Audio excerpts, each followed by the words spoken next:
마가복음 5장에서 예수님께서 회당장 야이로의 딸을 살려내시고 또 혈루증 여인을 고쳐내시는 이야기는 샌드위치로 구성이 되어 있습니다. 야이로가 예수께 나와 자기의 어린 딸이 죽게 되었사오니 오셔서 그 위에 손을 얹으사 그로 구원을 얻어 살게 하소서 간곡하게 부탁을 하니 예수님께서 그 청을 들어서 야이로의 집으로 그 딸아이를 고치러 가시는 도중에 그런데 혈루증 여인이 난데없이 나타나요. 그리고 앞길을 가로막으며 자기의 볼일을 다 보는 거예요.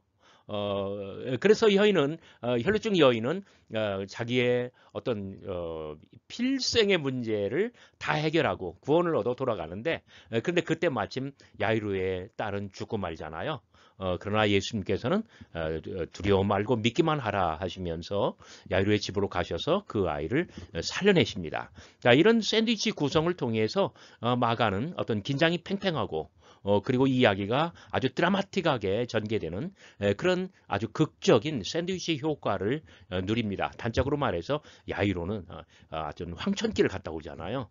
자, 이런 샌드위치 구성이 마태복음과 누가복음에서는 어떻게 유지되었을까요? 아니면 어떻게 변형됐을까요? 아니면 껍데기는 형식은 유지됐어도 그 실상의 어떤 샌드위치 효과가 유지되는지 아니면 감소되는지 이 시간 저와 함께 자, 이 본문이 마태와 누가에서 어떻게 달라지는지 직접 본문으로 비교해 보도록 하겠습니다.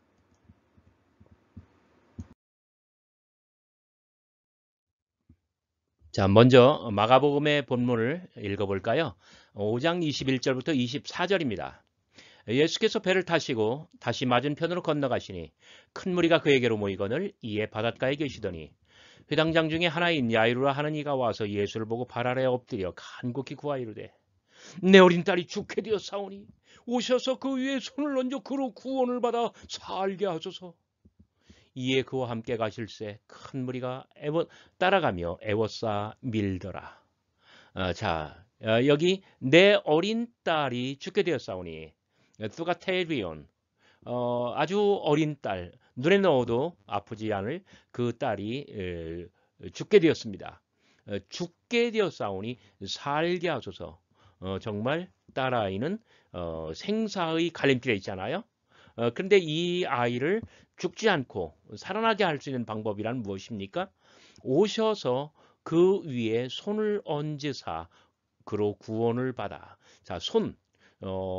상당히 중요합니다. 그 손못 자국 만져라. 그 손못 자국 만져라. 능력 있는 손, 효험 있는 손입니다. 그 손을 얹으면 이 아이는 구원을 받아 살게 될 것입니다. 그런데 문제는 뭐냐면 그 큰 무리예요. 여기 큰 무리가 모여들고 또 큰 무리가 따라가며 에워싸 밀더라. 그런데 아이는 죽어가고 있기 때문에 정말 일각이여금한데 큰 무리가 한번 막아보면서 모이면 몇 명씩 모여요? 오병이어 기적 때 15,000명. 여기 에워싸 빌드라 손들리고 막 이리 밀리고 저리 밀치고 아비규환이에요. 발걸음이 빨라져요, 느려져요? 굉장히 느려지죠. 자, 이런 것들이 자, 마태복음 본문 보시기 바랍니다. 이 큰 무리의 존재는 싹 없어졌어요. 그런데 제자들이 따라가고 있대요. 자, 마태복음 본문 예수께서 이 말씀을 하실 때에 보라 한 관리가 와서 절하며 이르되 내 딸이 방금 죽었사오나 오셔서 그 위에 손을 얹어 주소서. 그러면 살겠나이다. 예수께서 일어나 따라가시며 제자들도 가더니 자 여기 그 몸에라고 했는데 몸이라고 하는 그 소마라고 하는 단어는 원문에 나타나지 않습니다. 마가복음과 동일하게 동일한 단어예요. 그냥 그 위에 그 아이 위에 손을 얹으사 그 뜻이에요. 자 여기 분명 몸이라고 하는 단어는 잘못된 번역입니다. 자 그런데 그 마태복음의 본문은 이 부분이 홍하잖아요. 그리고 여기도 대폭 줄여서 굉장히 뭐랄까요 축소됐습니다. 야이로라고 하는 고유명사가 탈락되고요. 바디메오 이야기에서도 그냥 한 소경일 뿐이에요. 그냥 여기서도 이 회당장이 아니라 관리라고 되어 있습니다. 회당장이라고 할 때는 유대인 지도자 중에 하나이겠죠. 그러나 관리라고 할 때는 이방인이 될 수도 있다는 것을 여러분 기억해 주시기 바랍니다. 그가 와서 정중하게 절하며 프로스쿠네오 예배하듯이 이렇게 하는 거예요. 내 딸이 방금 죽었사오나. 자, 여기는 내 딸이 죽어가고 있사오니 죽게 되었사오니 문자적으로는 내 어린 딸이 에스카톤 종말을 향하여 나아간다는 거예요. 마지막 숨을 향하여 나아간다는 이야기예요. 그런데 여기서는 뭐 별 시간 차이가 안 났겠지만 방금 죽었대요. 그러면 이야기가 완전히 달라져요. 완전히 달라져. 어떻게 달라지나? 죽었기 때문에 어떤 뭐 큰 무리가 있어서 시간이 지체된다 하더라도 그건 문제가 되지 않아요. 나중에 혈루증 여인이 나타나서 시간을 지체하게 해도 그것은 문제가 되지 않아요. 그냥 어떤 아무런 장애 요인이 없다는 이야기예요. 그러나 반대 효과는 무엇입니까? 죽었지만 이 죽은 아이를 예수님으로 하여금 살리게 만드는 그 관리의 믿음이 강조되는 것이겠죠. 그렇습니다. 굉장히 달라집니다. 누가복음은 도입 부분에서 어떻게 되나요? 예수께서 돌아오심에 물론 이게 돌아왔다는 이야기예요. 마가복음에서도 그러사 광인을 고치고 가버나움으로 되돌아온 거니까요. 큰 무리가 그에게로 모여들거늘 이것을 누가는 무리가 환영했다. 뭐 거의 뭐 의역이지만 비슷합니다. 이는 다 기다렸음이라라. 이에 보라 회당장인 야이루라 하는 사람이 와서 예수의 발 아래 엎드려 자기 집에 오시기를 간구하니 그러니까 내 어린 딸이 죽게 되었사니 손을 얹어 구원을 받아 살게 하소서 이런 직접 화법이 다 사라지고 자기 집에 오시기를 간구하니 이게 전부예요. 이는 자기에게 12살 된 외딸이 있어 죽어갑니다. 여기 12살 된 외딸 저 같으면 12살 박이 외동딸이라고 번역을 했을 것 같아요. 이것은 누가복음의 굉장히 특징이에요. 7장 12절에 나인성 과부의 죽은 아이를 고쳐낼 때도 거기 독자라고 번역을 했습니다만은 외동아들입니다. 외아들. 그 다음에 어디 그뿐입니까? 9장 38절 변화산 아래 내려갔을 때 그 아랫마을 그 아비의 아들도 외아들입니다. 독자예요. 자 이렇게 누가는 죽은 외동아들이 살아나는 것을 두 번, 그 다음에 12살 이 아이도 죽게 될 거예요. 이 외동딸도 살려냅니다. 이것이 한 번, 이것이 누가복음의 특징입니다. 예수께서 가실 때 무리가 밀려들더라. 큰 무리가 따라가며 애워싸밀더라. 이것을 엄청 단순하게 기본은 유지했지만 단순하게 만들어내고 있습니다. 그러니까 단적으로 말해서 마가복음의 긴장이 팽팽한 그런 샌드위치 효과는 마태복음에서 깨집니다. 왜? 딸아이를 죽여버렸으니까요. 거기 비해서 누가복음에서는 샌드위치는 유지되되 그 효과는 반감되고 있다는 것입니다.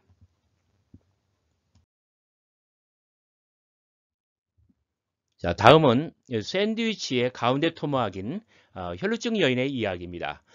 예수님께서 야이로와 함께 야이로의 집으로 급히 가고 계시는데 길 위에 돌연히 한 여인이 나타나서 온몸으로 둘의 진행을 가로막는 그런 이야기예요. 마가복음의 본문을 먼저 한번 읽어보겠습니다. 12회를 혈루증으로 알아온 한 여자가 있어 많은 의사에게 많은 괴로움을 받았고 가진 것도 다 허비하였으되 아무 효험도 없고 도리어 더 중하여졌던 차에 예수에 대하여 듣고 무리 가운데 끼어 뒤로 와서 그 옷을 만지니 이는 내가 그의 옷만 만져도 구원을 받으리라 생각함일러라. 이에 그의 혈루 근원이 곧 마름에 병이 나은 줄을 몸에 깨달으니라. 제가 한두 군데 다르게 번역을 했습니다만은 예수의 소문을 듣고를 예수에 대하여 듣고 소문이라고 하면 아코에이 별도의 단어가 있거든요. 그 다음에 그 옷에만 손을 대어도 그 다음에 그 손을 뭐랄까요? 그 옷에 손을 대기만 하여도 이렇게 되는 거. 이 손이라고 하는 단어가 전혀 안 나와요. 손은 아까 나왔고 나중에 한 번 더 나올 거예요. 자, 그냥 헬라어로는 합토마이, to touch, 만지다라고 되어 있습니다. 자, 요 가운데 토막의 앞부분이에요. 혈루증 여인의 이야기 뒷부분은 그 다음 페이지로 소개하겠습니다. 여기서 굉장히 그 어떤 혈루증 여인의 갑작스러운 개입은 전체 이야기에 아주 큰 영향을 미치고 또 의미를 지니게 됩니다. 왜냐하면 아이는 아직 안 죽었거든요. 딸아이는 생사의 갈림길에 있어서 정말 한시가 여금한데, 그런데 이 여인의 등장은 어떤 이 시간의 지체를 의미하기 때문입니다. 이것이 바로 마가가 의도하는 천재적인 문학성 샌드위치 효과입니다. 여인의 거친 행위는, 자, 여기 듣고 이 들음, 그 다음에 여기 두 번이나 강조됐네요. 앞으로도 두 번 더 강조될 거예요. 이 만짐에서 나타납니다. 여인의 거친 행위는 첫째는 들음, 그리고 만짐입니다. 여기 만짐이 얼마나 중요한지 보세요. 다 분사로 되어 있어요. 12회를 혈루증으로 알아온 한 여자가 있었는데, 많은 의사에게 많은 고통을 받았는데, 가진 것도 다 허비하였는데, 아무 효험도 없었는데, 도리어 더 어떤 차도가 더 악화되었는데, 그런데 예수의 소문을 들었는데, 그리고 뒤로 왔는데, 그리고 마침내 만졌다. 한 7개의 분사가 나타난 다음에 마지막 정점을 she touched, 그러니까 만졌다라고 하는 데서 어떤 클라이맥스에 도달하고 있거든요. 어떤 이 들음이 이 여인의 행위를 가져갔다는 거예요. 그런데 이는 내가 그의 옷만 만져도 구원을 받으리라, 이렇게 생각을 했게 했다는 거예요. 그래서 여인의 어떤 거친 행위는 이 들음과 만짐에 있습니다. 근데 나중에 다음 페이지에서 보시겠지만 예수님께서는 그것을 믿음이라고 여겨줍니다. 그리고 그 외에 어떤 혈루 근원, 직역을 하면요, 피셈이에요. 페이게이 루스에이, 그러니까 the fountain of the blood, 샘물과 같은 보혈은 임마누엘 피로다. 이 피의 샘. 근데 그것을 몸에 깨달았대요. 나중에 순환사화에서 빵을 주시며 이것은 내 몸이니라 하실 거잖아요.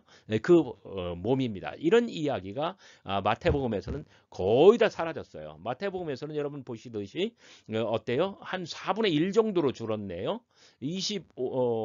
그런데 여기 보라, 12해 동안이나 혈루증으로 앓는 여자가, 근데 이 어떤 병증에 대해서는 다 없애버렸어요. 이런 거 필요 없다는 거예요. 마태는 예수의 뒤로 와서 그 옷가를 만지니, 아까는 그냥 옷이었는데 우리말로는 겉옷이라고 번역했거든요. 히마티온, 여기도 동일하게 히마티온, 여기도 동일하게 어떤 그 히마티온. 그런데 히마티온인데 여기서는 겉옷이라고 번역하고 이 두 군데에서는 그냥 옷이라고 번역했거든요. 옷이 그냥 보통 옷이라고 번역할 때는 다 겉옷이에요. 이게 옷이잖아요. 이거 겉옷이잖아요. 그냥 일부러 속옷을 말할 때는 뭐 속옷이라고 일부러 말해야 될 것 같아요. 자, 그냥 옷이라고 하는 것이 더 낫습니다. 그런데 그냥 옷이 아니라 옷 끄트머리, 옷술을 만졌다는 거예요. 이것은 신명기 율법에 어떤 그 율법을 이렇게 이 옷술에도 새기라, 이런 말이 있잖아요. 옷가를 만졌다. 그러면 예수님께서는 그 유대인의 율법에 어떤 충실한 유대인으로 나타나는 거예요. 그런 이미지로 그 마태는 변형시키고 있습니다. 이는 제 마음에 그 옷만 만져도 구원을 받겠다 하미르라. 그런데 옷만 만져도 구원을 받겠다. 근데 여기서 중요한 게 뭐냐면 제 마음이에요. 그 여인이 자기 마음속에 생각하기를 그렇게 했다는 것이죠. 자, 누가는 어떻습니까? 이에 12회를 혈루증으로 앓는 일 중에 아무에게도 고침을 받지 못하던 여자가 예수의 뒤로 와서 그의 옷가를 만지니 혈루증이 즉시 고쳤더라. 누가도 대폭 삭제하면서 그렇게 나아갔네요. 자, 그 혈루증 여인의 이야기 두 번째 페이지입니다. 마가복음에서는 예수께서 그 능력이 자기에게서 나간 줄을 곧 스스로 아시고 무리 가운데 돌이켜 말씀하시되 누가 내 옷을 만졌느냐. 제자들이 여짜오되 무리가 에어싸 미는 것을 보시며 누가 나를 만졌느냐 물으시나이까.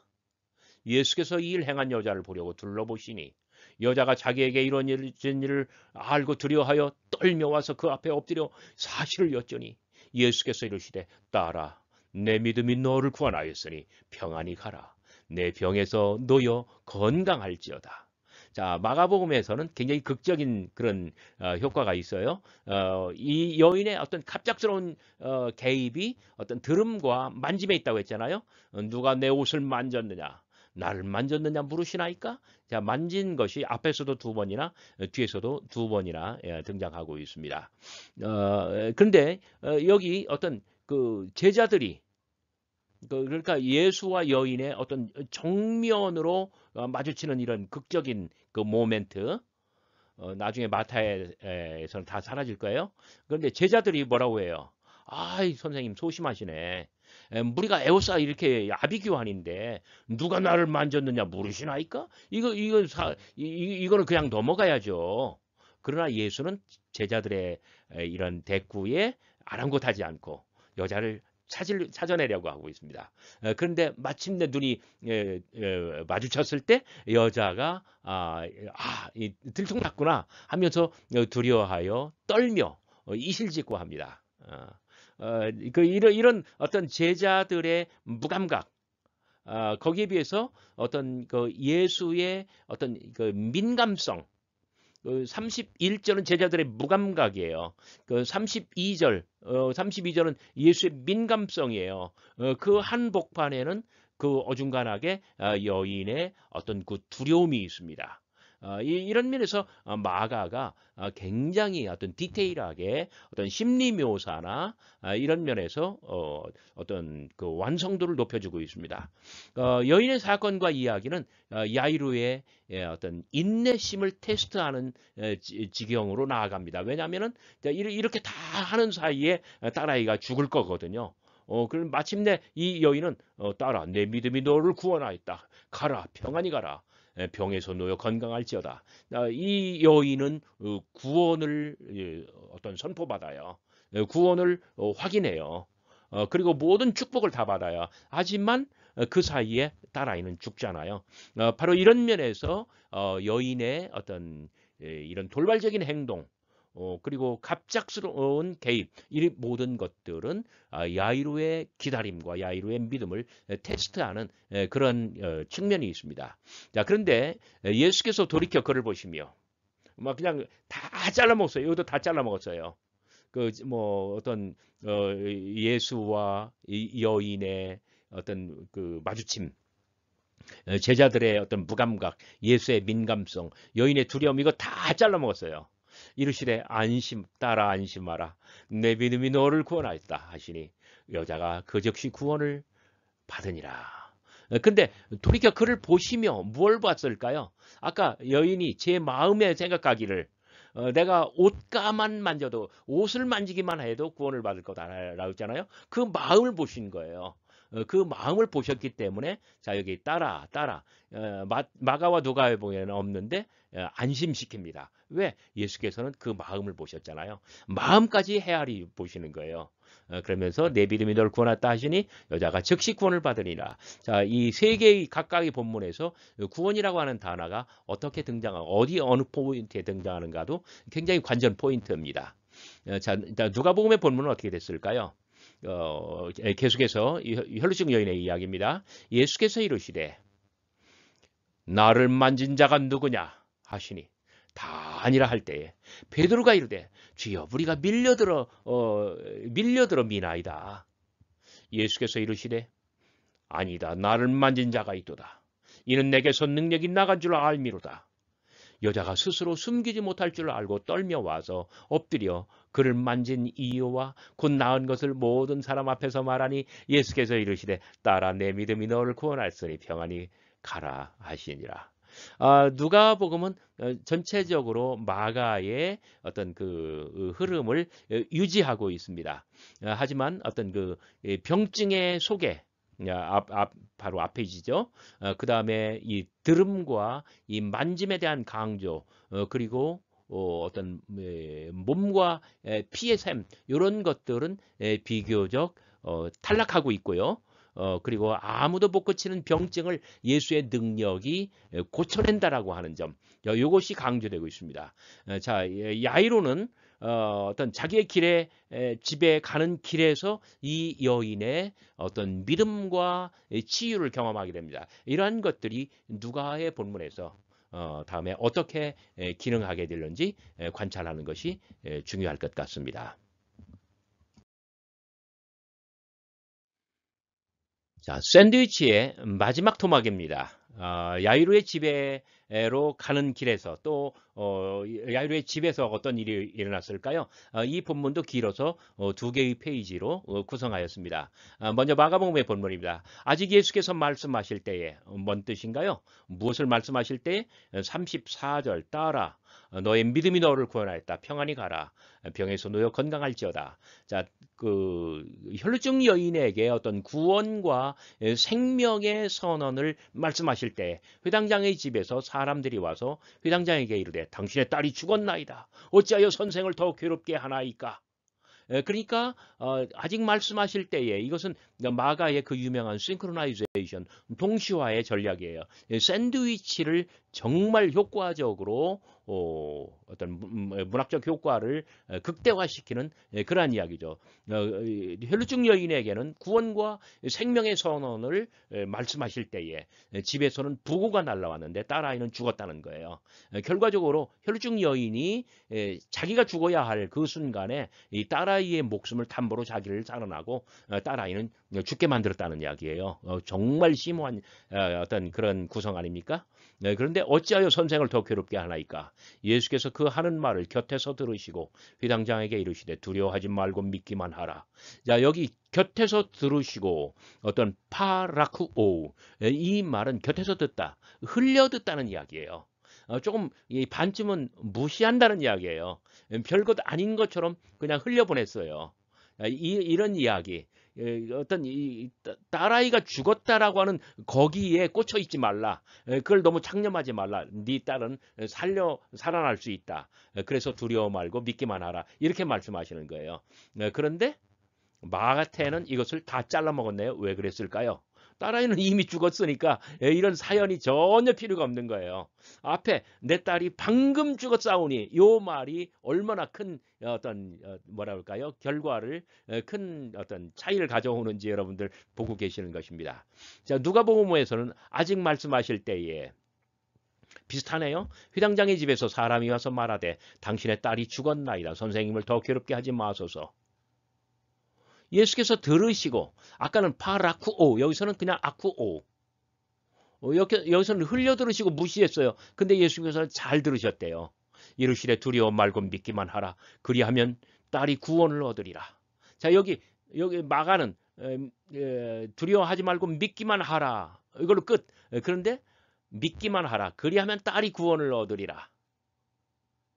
사도행전에서 비슷한 구절이 있나요? 주 예수를 믿으라. 그리하면 너와 내 집이 구원을 얻으리라. 그렇잖아요.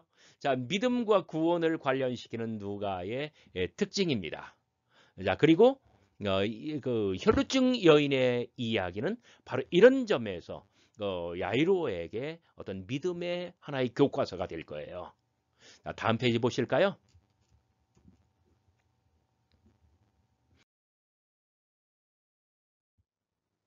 자, 샌드위치의 마지막 토막의 두 번째 페이지입니다. 예수님과 야이로의 집에 당도한 바로 그때의 이야기입니다. 마가본문 베드로와 야고보 외에 형제 요한 외에 아무도 따라옴을 허락하지 아니하시고 회당장의 집에 함께 가사 떠드는 것과 사람들이 울며 심히 통곡함을 보시고 들어가서 그들에게 이르시되 너희가 어찌하여 떠들며 우느냐 이 아이가 죽은 것이 아니라 잔다 하시니 그들이 비웃더라. 예수께서 그들을 다 내보내신 후에 아이의 부모와 또 자기와 함께 한 자들을 데리시고 아이의 있는 곳에 들어가사 그 아이의 손을 잡고 이르시되 달리타 쿰 하시니 번역하면 곧 내가 네게 말하노니 소녀야 일어나라 하심이라. 소녀가 곧 일어나서 걸으니 나이가 12살이라. 사람들이 곧 크게 놀라거늘 예수께서 이 일을 아무에게도 알지 못하게 하라고 그들을 많이 경계하시고 이에 그녀에게 먹을 것을 주라 하시니라. 자, 마가복음 본문에서는 어떤 그 야이로가 바로 이 직전 본문 36절까지 해서 딸아이가 이미 죽었다라고 하는 데서 굉장히 시험에 들었을 거 아니에요. 야이로는 이 테스트를 통과하도록 예수께서 두려워 말고 믿기만 하라고 하셔요. 그리고 그다음에 그 아무도 따라옴을 허락하지 않으시고 그다음에 다 내보내시고 손을 잡습니다. 아까는 그 도입 부분에서는 야이로가 어떻게 간구했죠?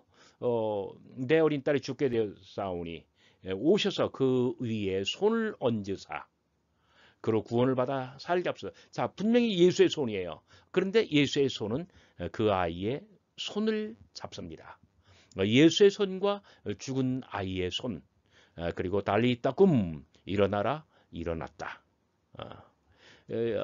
어떤 이 손과 이 손의 터치. 자, 42절에서 아이는 살아납니다. 그리고 일어나 걷는데, 나이가 몇 살? 12살. 자, 여기에 마가복음에서 정말 중요한 포인트예요. 왜 그럴까요? 혈루증 여인을 소개할 때 어떻게 했어요? 12해를 혈루증으로 앓던 한 여인이 있어. 그러니까 거기서도 12 years, 여기서도 12 years. 뭐예요? 결국은 가브라움 같은 하늘 아래 그 여인은 12년 동안 혈루증을 앓아왔고 그리고 이 아이는 특권층으로 살다가 죽었다는 것을 의미합니다. 이 같은 12년 그렇게 운명이 교차된다는 점이에요. 그리고 유대인들에게 12살은 여자아이들에게 초경의 나이고 그리고 성년식의 나이입니다. 자, 이것이 저의 해석에 굉장히 중요한 포인트입니다. 그래서 나중에 무화과나무를 저주한 그 샌드위치와 어떤 인터텍슈얼하게 해석을 하면서 태소생이라고 하는 굉장히 놀라운 메시지를 여기서 찾아냈던 것이죠. 참고로 마가의 이야기 극장을 여러분들 참고해 주시면 대단히 감사하겠습니다. 그리고 크게 놀랐다. 이 아이는 이제 일단 걸었죠. 그리고 이제 먹을 것을 받게 되고 먹게 될 거잖아요. 이 걸음과 먹음이 어떤 살아남의 증거가 됩니다. 그리고 여기 달리다굼 일어나라 이것은 이 rise up 근데 to be raised 일으킴을 받으시다. 이것은 예수 그리스도의 부활을 일컬을 때 사용하는 어떤 전문 용어입니다. 우리말로는 살아나사라고 번역을 했습니다만은 성경 거의 대부분에서 직역을 하면 일으킴을 받으사예요. 일으켜지사. 결국은 뭐냐면은 야고보와 야고보의 형제 요한, 베드로, 야고보, 요한 이 세 사람이 어떤 야이로의 딸이 죽었다가 살아나는 것을 눈으로 목도하는 거예요. 굉장히 중요한 포인트입니다. 그런데 이러한 굉장히 중요한 사건은 비밀스러운 사건이 되는데 왜냐하면 아무도 따라오지 못하도록 아무도 따라오임을 허락하지 아니하셨고 그들을 다 내보냈고 그리고 아무 말도 하지 말라 아주 많이 경계하셨고 이게 그래서 유명한 마가복음의 메시아 비밀입니다. 자, 거기에 비해서 마태복음은 어떻게 달라졌을까요? 자, 이런 것 메시아 비밀에 해당하는 것 다 없앴어요. 여기 무리를 내보내는 건 요거는 유지됐지만 근데 나중에 그 소문이 온 땅에 퍼졌다라고 하잖아요. 메시아 비밀의 반대로 가고 있잖아요. 자, 그거 외에도 예수께서 그 관리의 집에 가서 비리 부는 자들 떠드는 자 무리들 물러가라. 소녀가 죽은 것이 아니라 잔다. 비웃더라. 다 대문하고 손을 잡았다. 일어나는지라. 자, 마가복음에서는 아주 간단합니다. 그 어떤 간청도 저희 집에 가십시오라고 그렇게 했던 것처럼 여기서도 어떤 치유도 그저 손을 잡는 것뿐 관리의 간청만큼이나 간결합니다. 아이는 일어나지만 일어났지만 걷거나 먹는 거나 이런 것들이 어떤 증명이 불필요하다고 마태는 생각한 거예요. 그런데 오히려 뭐 그냥 기적은 일어났고 소문은 온 땅에 퍼졌대요. 메시아 비밀의 반대로 가잖아요. 그런데 소문이 온 땅에 퍼졌다. 근데 마태는요, 여기 9장 조금 더 진행할 거예요. 9장 뒤로 좀 더 이야기가 더 있어요. 마태는 이 8장과 9장에다가 예수님의 10개의 기적 이야기를 다 한테 모아놨어요. 그리고 10장으로 가면 어떤 예수님께서 제자들을 파송하실 거예요. 그런 점에서 어떤 그 10개의 레파토리 중에 혈루증 여인과 야이로의 딸 이야기는 중요한 구성 요소가 될 것이고요. 또 그 소문이 온 땅에 퍼져서 제사 파송으로 이어지지만 동시에 어떤 9장 33절부터 35절까지 나와 있는 것처럼 이런 소문이 퍼질수록 예수의 능력이 발현될수록 바리새인들의 배척이 심해진다고 하는 점입니다. 누가복음에서는 어떻게 됐을까요? 그 집에 누가도 대동소이하게 흘러요. 그런데 메시아 비밀의 동기는 아주 무척 약화됩니다. 그 야이로는 집으로 가는 길에서 혈루증 여인이 낳는 것을 본 적이 있잖아요. 그래서 예수의 능력이 어떤 그 병든 자를 살릴 뿐만 아니라 자기 집에 가면 죽은 자도까지도 병든 자를 고칠 뿐만 아니라 죽은 자도 일으키는 것을 보게 될 것입니다. 그래서 바로 앞절 50절에서 믿기만 하라. 그러면 내 딸이 살 것이다 라고 했잖아요. 그 야이로는 이미 혈루증 여인 사건에서 예수의 능력을 뭐랄까요? 눈으로 목도하였습니다.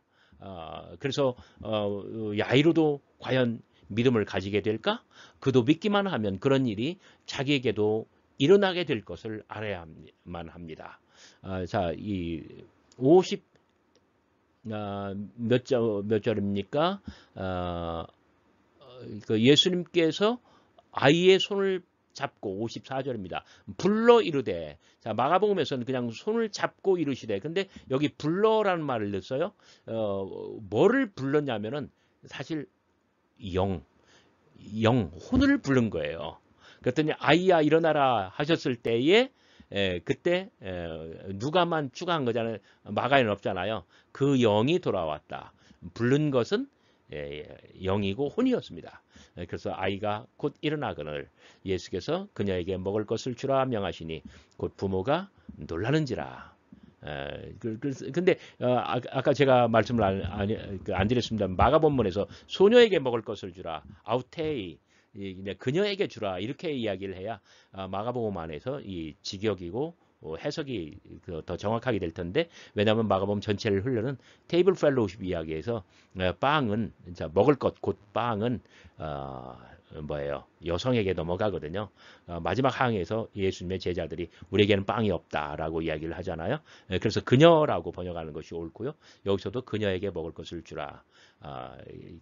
누가는 그렇게 많이 마가를 고친 것은 아닙니다. 그런데 중요한 것은 뭐냐면 누가복음 8장 22절부터 누가복음 끝까지 4개의 기적 이야기가 소개가 돼요. 뭐냐면 어떤 풍랑을 잔잔케 한 것, 그 다음에 귀신을 쫓아내는 것, 그 다음에 혈루증 여인 고치고 여기 야이로의 딸을 살려내고, 이렇게 하고서 누가복음이 이제 끝이 나는데, 누가복음 8장이 끝이 나는데 9장에 가서는 예수님께서 12사도를 파송하시거든요.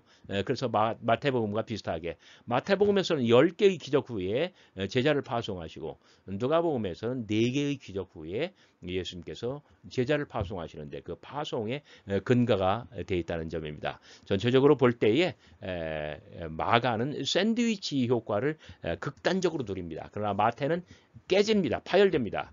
누가에서는 반감됩니다. 오늘 여러분들과 함께 이 이야기 디테일하게 살필 수 있어서 좋았습니다. 감사합니다. 안녕히 계십시오.